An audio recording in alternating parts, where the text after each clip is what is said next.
A jenë vete? Ti je një vajzë e pasur, ndërsa ai është thjesht një djalë i varfër. Si mund të martohesh me atë? Ai nuk mund të t'i jap jetën që meriton. Babi, ai nuk është i varfër. Ai thjesht punon një punë të ndershme. Fitimi i tij është halal. Ai i fal të gjitha namazet dhe më trajton me shumë respekt. Mjaft me këto marrëzi. Respekti nuk blen ushim.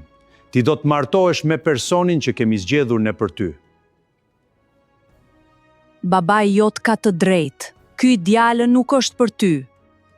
Sepse ti je një mbretëresh. Ti duhet martohesh me një mbret, jo me dikën si ki.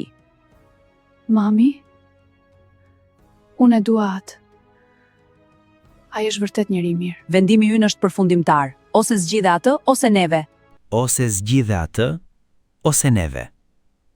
Ata mendojnë se po sillen si prindër të kujdesshëm, duke u përpjekur t'i sigurojnë vajzës së tyre të ardhmen më të mirë.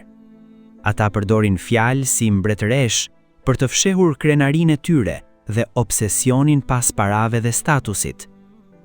Por në realitet, ata po shkojnë kundër udhëzimit të Allahut, duke gjykuar vlerën e një personi vetëm nga pasuria e tij dhe duke përdorur presion emocional për të imponuar vendimin e tyre.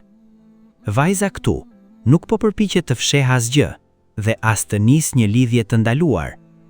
Ajo po bën gjën e duhur, duke u treguar prindërve të saj këtë çështje dhe duke dashur martesë në mënyrë halal. Por në vend që të shikojnë fen dhe karakterin e tij, prindrit e saj po shikojnë vetëm llogarinë bankare të tij. Profeti ka thënë: nëse ju vjen dikush me fen dhe moralin e të cilit jeni të kënaqur, atëherë martojeni vajzën tuaj. Nëse nuk e bëni këtë, do të ketë sprova, përçarje në shoqëri dhe korrupsion të madh. Shumë njerëz nuk dinë çfarë të bëjnë në situata të tilla. Prandaj është e rëndësishme të kërkojmë udhëzim nga Kurani dhe Suneti.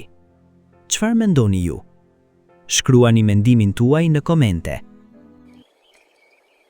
Pasuria nuk e bën një njeri të vlefshëm. Morali, feja dhe respekti vlejnë më shumë separat.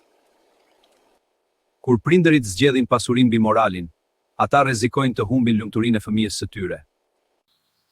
Nëse kjo video të pëlqeu, na ndiq në kanalin ton Limotiv që të mos humbasësh asnjë reflektim të ri. Na ndiqni.